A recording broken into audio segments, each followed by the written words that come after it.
This adorable cutie is named Archie. For today's painting, I used some yellow ochre, some pink, but it's clearly in the wrong bottle because it says Santa Red, and my good old Amsterdam titanium white.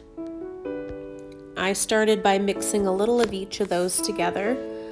It's mostly white, a little bit of the yellow ochre, and quite a lot of the pink.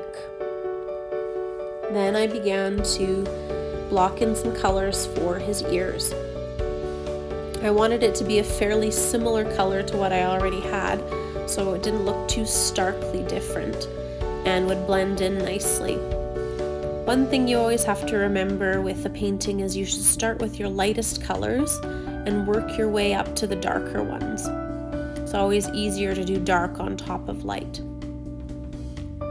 After finishing his ears, I mixed together some yellow ochre and some cinnamon brown to give his face a base coat.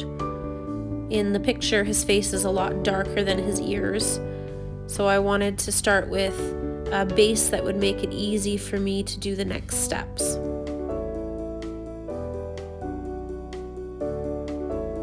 Then I used some of that cinnamon brown to add some shadows around his eyes and around his snout.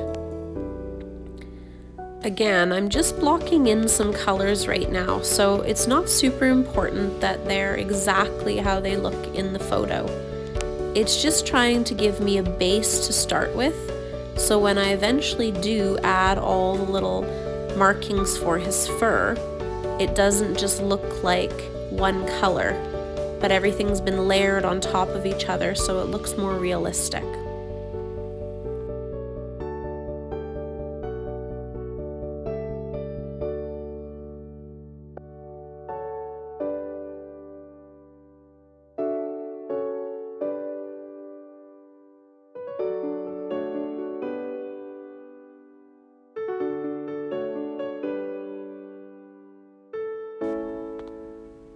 For Archie's nose and muzzle section, I had to really look at some of the details of the photo.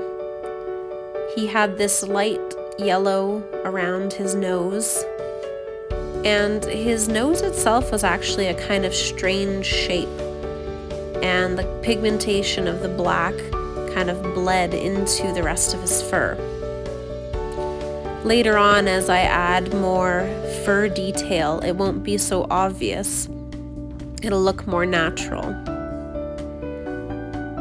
When you're working on a pet portrait, especially if you want it to look like the portrait that you've been provided with, you really have to get in there and see the details. It can be pretty challenging to get it exact, but sometimes that's what the owner notices the most. How you really captured that little freckle on their face, or the way they hold their tongue.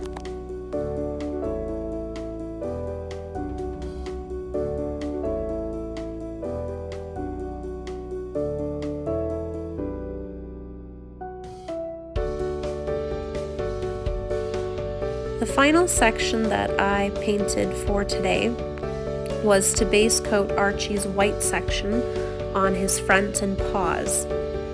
The interesting thing about white is that it's not really white at all. In fact, it's a really interesting blend of colors that kind of just reflect the different shades that are around it. So for Archie's chest area, I used different shades of that yellow ochre that you see in his fur. I also used a little bit of gray to show some of the shadows in the white.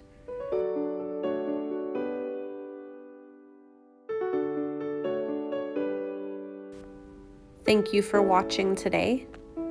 I hope you learned a thing or two, and I hope that you join us again next time.